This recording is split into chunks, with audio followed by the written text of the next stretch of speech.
I scratched these off. I put these on. I've gotten these. Study your accomplishments. Study what your desires are. Put them on paper. Write them down. Here's another reason for writing your goals down. It shows you're serious about doing better. And to do better, you got to get serious. You don't have to be grim, but you must be serious. Everybody hopes things will get better. Everybody hopes.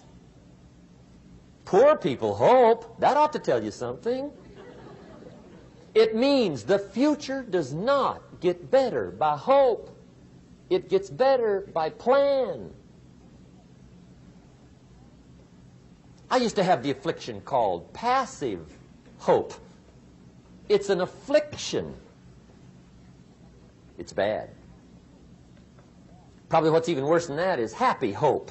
Now that is really bad. That's bad. Happy hope. The guy's 50 and he's broke and he's still smiling. See, that's not good. So get serious about your goals. Put them on paper. Write them down. There's all kinds. His goals, her goals, their goals. Business goals, financial independence goals, family goals. I mean, there's so many things to work on this that if you don't get busy and work on it, sure enough, the time will pass. And sure enough, 5 years from now, you'll wind up where you don't want to be, wearing what you don't want to wear, driving what you don't want to drive, being what you don't want to be. Now's the time to fix it. Now, here's the third step to your goals. Check the size of your goals and the kinds of goals. How big they are, what kind they are, affects you. And here's one of the important phrases of the evening. Your goals are affecting you, whatever they are. Your goals affect your handshake. Your goals affect your attitude, personality. Your goals affect the way you walk, the way you talk, the way you dress. All day long, we're being affected by our goals. Now, some people have goals, but they have such lousy goals. The effect is bad. I asked a guy one time, what are your goals for this month? The guy said, look, if I could just scrape up enough money to pay these lousy bills. That was his goal. I'm not saying it isn't a goal. It's a goal, but it's such a lousy goal, the effect is bad. You don't jump out of bed on Monday morning and say, oh boy, another chance to go out and scrape up the money to pay my lousy bills. See, you don't do that. Usually you say, oh, not another Monday.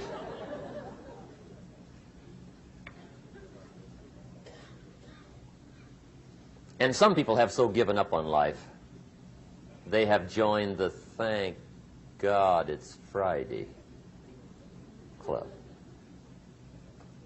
How sad. Surely those are the same people, when life is over for them, will say, thank God it's over.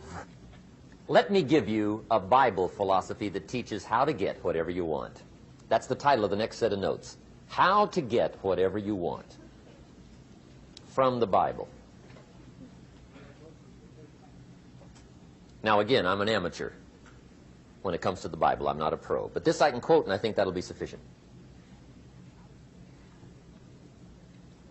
How to get whatever you want. Here's what it says if you're ready. It says, ask.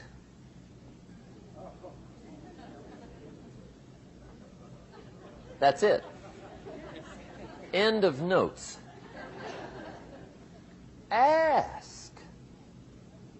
If there's one art in life to learn extremely well, that's got to be one of them. The art of asking.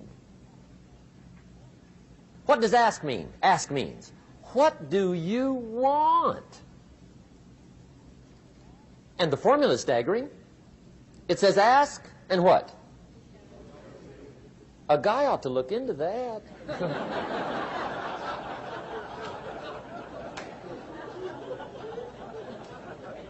He says, yeah, but you work where I work. By the time you struggle home, it's late. You've got to eat a bite of supper, watch a little TV, get to bed. You can't sit up half the night, ask, ask, ask. And the guys behind. See, you've got to be better than a good worker. You've got to be a good asker. Now, let me give you 3 key points on asking and receiving. This can do it. Number 1, asking is the beginning of receiving. Asking starts a unique process, mental and emotional. I don't even know how it works. All I know is it works. It's like pushing a button and all this machinery starts working. I don't know how. It just works. There's a lot of things you don't need to know how. Just work them. Some people are always studying the roots. Others are picking the fruit. I mean, it depends on what end of it you want in on. Asking is the beginning of receiving, so start the process. Here's number 2. Receiving is not the problem. Receiving is automatic. Now, if that's true, receiving is not the problem, what's the problem? Failure to ask might be one of your major problems. I don't know. Check it out. The guy says, oh, now I see it. I got up last year and hit it every day, but there's not a scrap of paper with my goals on it. Good worker, poor asker. So you've got to change that. Here's number 3. Receiving is like the ocean. There's plenty, especially in California. It's like an ocean here.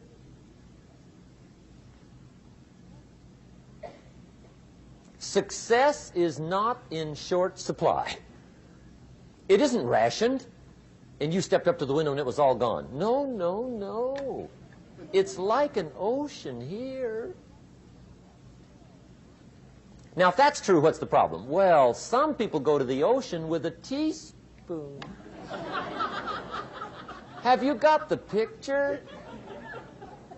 See, what you want to do in view of the size of the ocean is trade your teaspoon for at least a bucket, and you'll look better down at the ocean.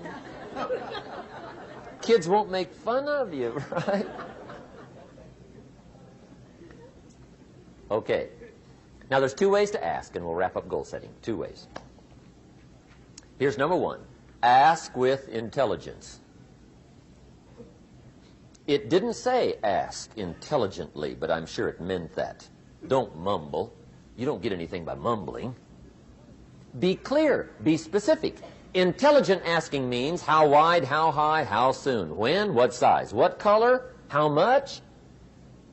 Define what you want and describe what you want. That's powerful. In the weekend seminar we teach, goals become like a magnet. They pull you that direction. And the better you describe them, the more they pull. So ask intelligently. Here's number 2. Ask with faith. That's the childish part of the equation. Believe you can get what you want like a child. Not an adult. Adults are too skeptical. So the formula really reads, make plans like an adult and believe in them like a child. And the most incredible things will happen. Just try it for 90 days. Just try it. You can always go back to the old ways. Just try it, just 90 days, 90 days. Now here's the last qualifying phrase on goal setting, as we promised to qualify everything. And it simply goes like this. Remember, you won't get everything you want. And we've already studied the reason for that. Simply, sometimes it hails on your crop and rains on your parade. It's that kind of planet. So you won't get everything you want, but if you will work this goal-setting formula, you can get plenty for wealth and happiness. Okay, that's goal setting. We use it around the world. We recommend it. Now, maybe it won't work as well for you as it has for me. I don't know. Maybe not. But what if it did? You got to try. Okay. Here's the last subject, the day that turns your life around. Let me just quickly give you a list of 4 emotions that can change your life in one day. Emotions are powerful. Sometimes it doesn't take much to alter your whole life direction.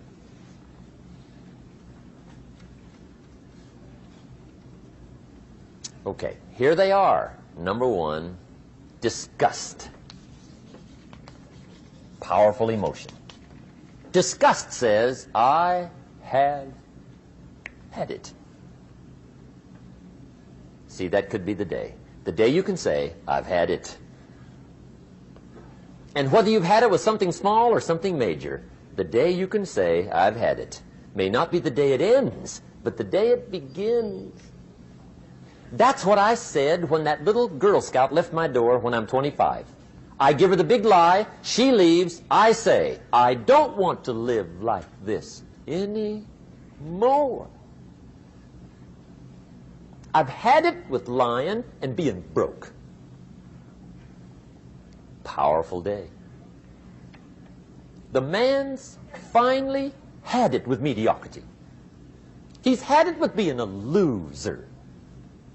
He's finally had it with those awful sick feelings inside, knowing his wife is at the grocery store looking at 2 cans of beans, one marked 37 cents, one marked 39 cents. And the guy sick inside knows his wife's going to buy the 37-cent can, and she doesn't even like the brand. Do you know why she's going to buy the 37-cent can? To save 2 cents. The guy sick inside finally says, I've had it. Being on my knees in the dust looking for pennies, we're not living like this anymore.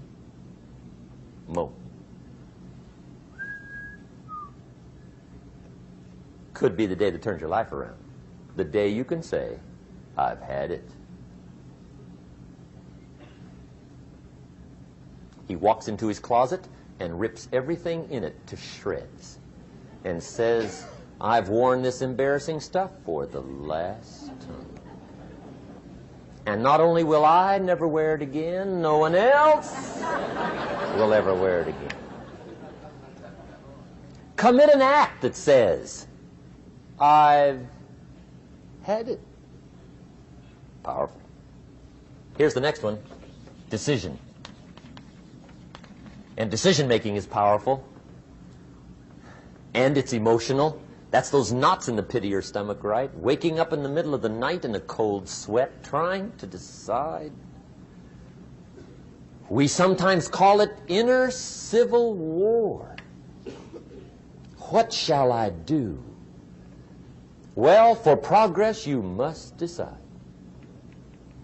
The best advice I can give you came from a wealthy friend of mine who said, if it's easy, do it easy. If it's hard, do it hard. Just get it done.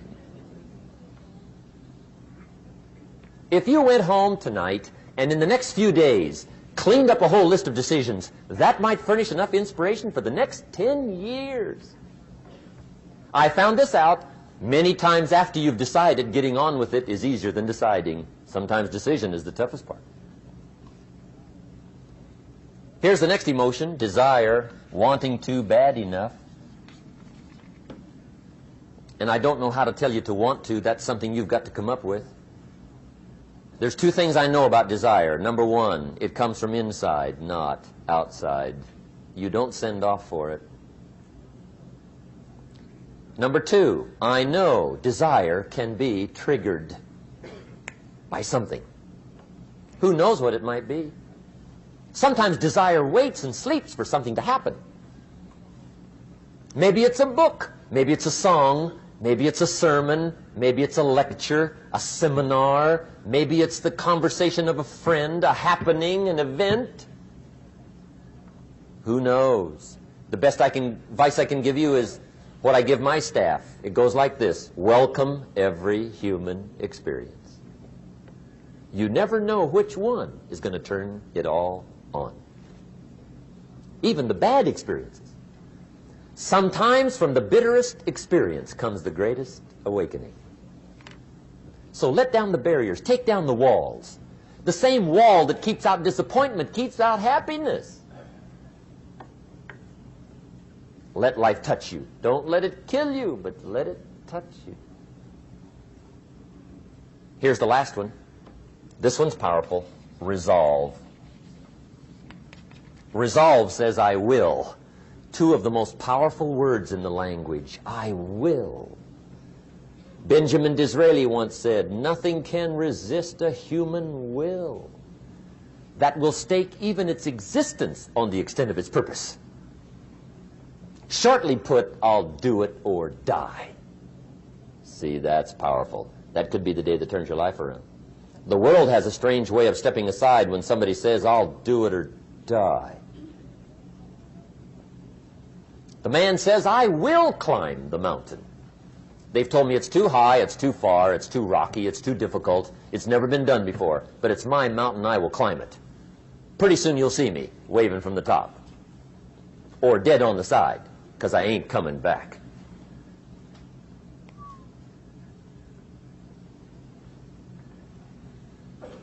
The best definition I ever got from the word resolve came from a little junior high girl in Foster City, California, up north. I'm talking to the junior high kids one day. I love to ask kids definitions. They come up with beauties.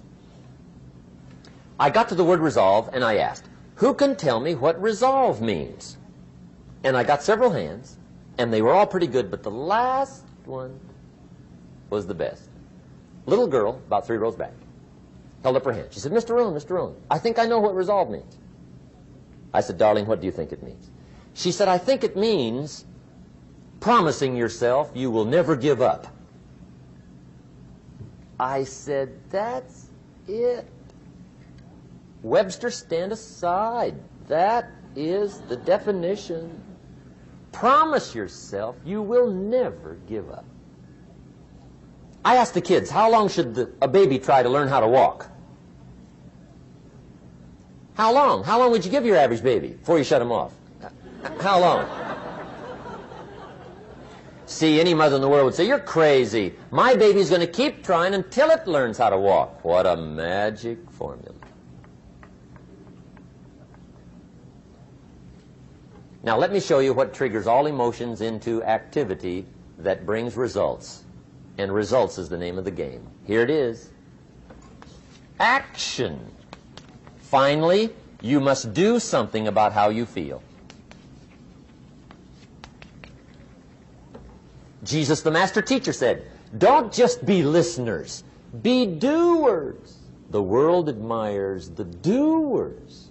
Whatever it takes to get you to try harder, read more, set your goals, and go for it. Here's the next attitude disease.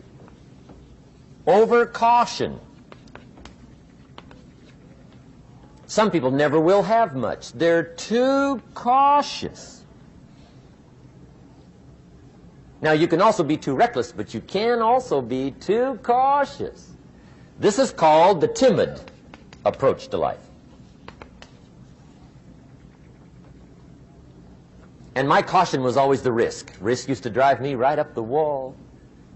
I used to say, what if this happens? It's called the language of the poor. What if this happens? And on top of that, if this was to happen, look at the fix I'd be in. I better not try. I could always ace myself out. Then I'll tell you what changed my whole life when I finally discovered it's all risky.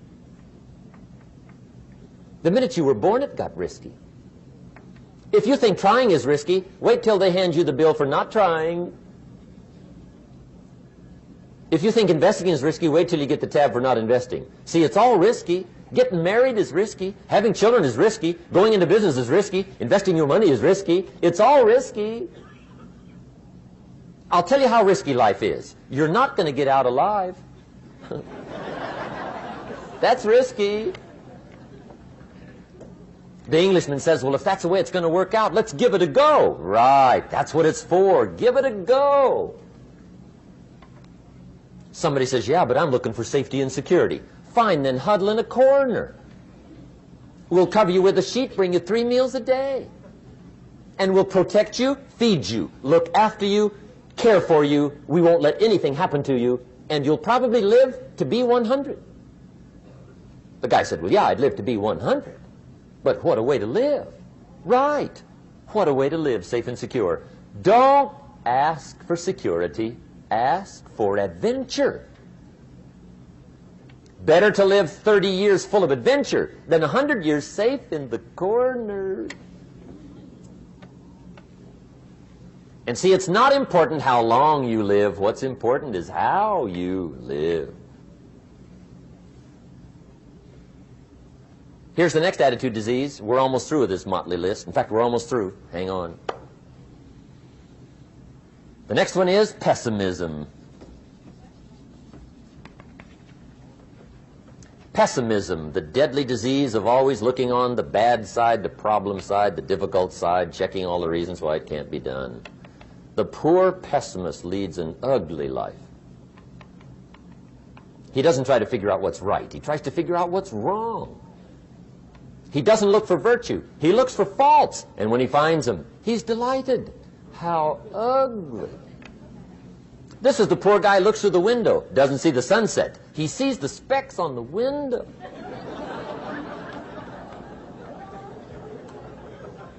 And this is the poor guy, right, who rushes up, takes such leave of his senses. This guy rushes up and he says, I've got 5 good reasons why it won't work. He's so dumb he doesn't know. All he needs 1. He's got 5.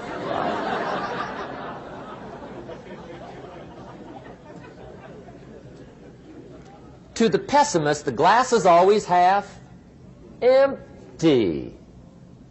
To the optimist, the glass is half full. Why would the same measure affect people 2 different ways? Answer, it all depends on how you look at it. Our lives are mostly affected by the way we think things are, not the way they are.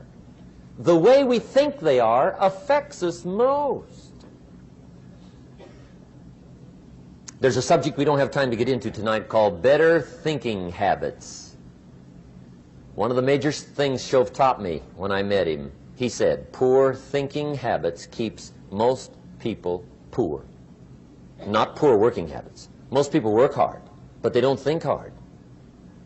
And Shove taught me that the mind is like a factory, a mental factory. And whatever you think about all day long pours ingredients into this mental factory. And that's what builds the economic, social, financial fabric of your life. He quoted me a Bible phrase that says, as you think, so you become.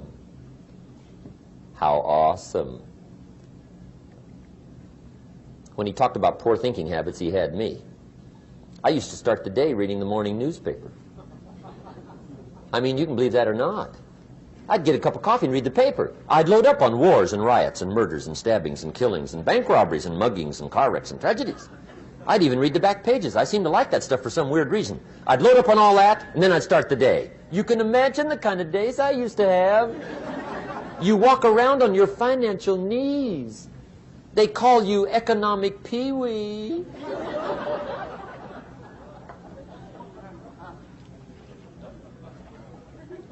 The guy says, I want to be a great leader.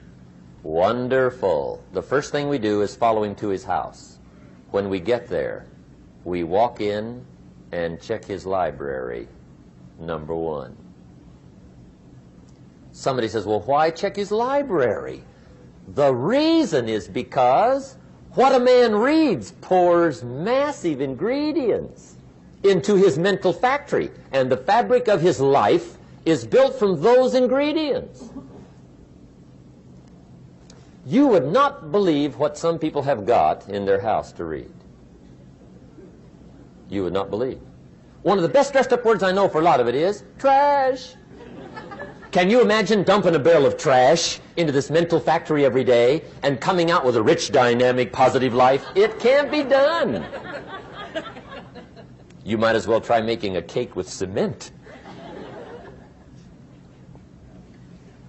The kids back in Danbury, Connecticut, high school, they're asking me questions one day. I'm talking to the kids. Kids got good questions these days. One of them said to me, Mr. Rohn, how do you build the good life? I said, it's simple. It's not easy, but it's simple. Here's how you build anything. Select the right ingredients, keep out the wrong ingredients, and it starts with thought. Everything starts with thought. So you must be wise and careful what you think about, because that starts everything. You got to be wise and careful. I asked the kids, what would happen if somebody dropped sugar in my coffee? They said, well, you'd be okay. I said, what if somebody dropped strychnine in my coffee? They said, well, you'd be dead. I said, correct. Lesson 1. Life is both sugar and strychnine. You gotta be careful. I said, what if my worst enemy drops in the sugar? They said, will you be okay? I said, what if my best friend, even by accident, drops in the strychnine? They said, well, you'd be dead. I said, correct. Lesson 2, watch your coffee.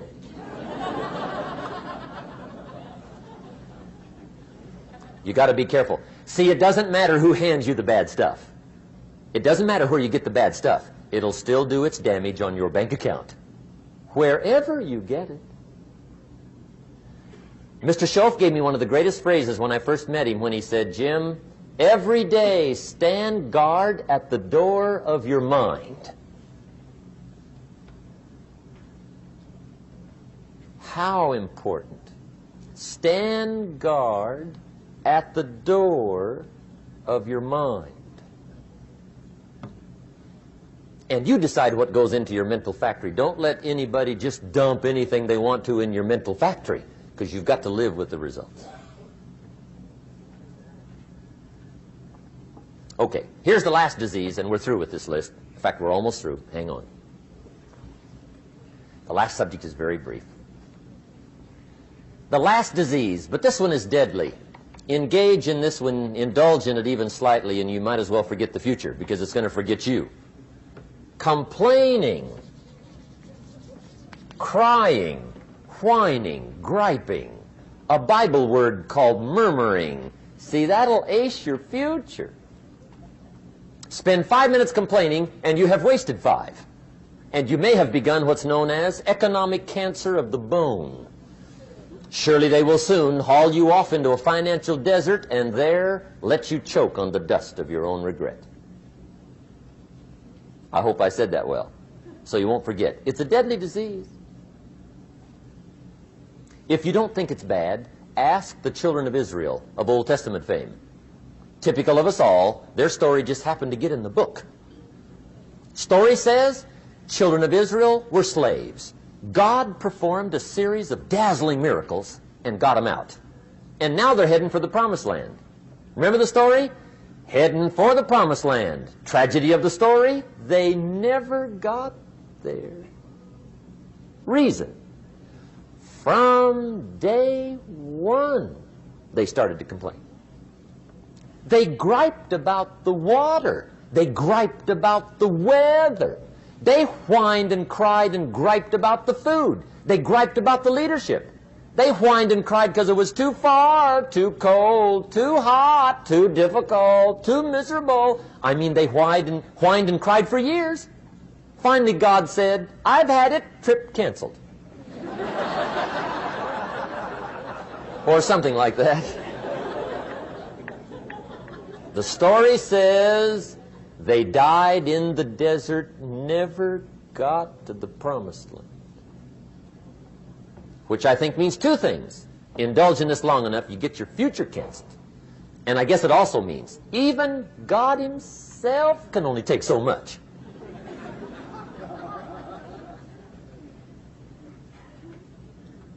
Okay. Just be on the lookout of the things that can destroy all the good you start. The war is on. And this evening, tomorrow, mentally, personally, socially, economically, you got to make sure you're winning the war. And this is part of it.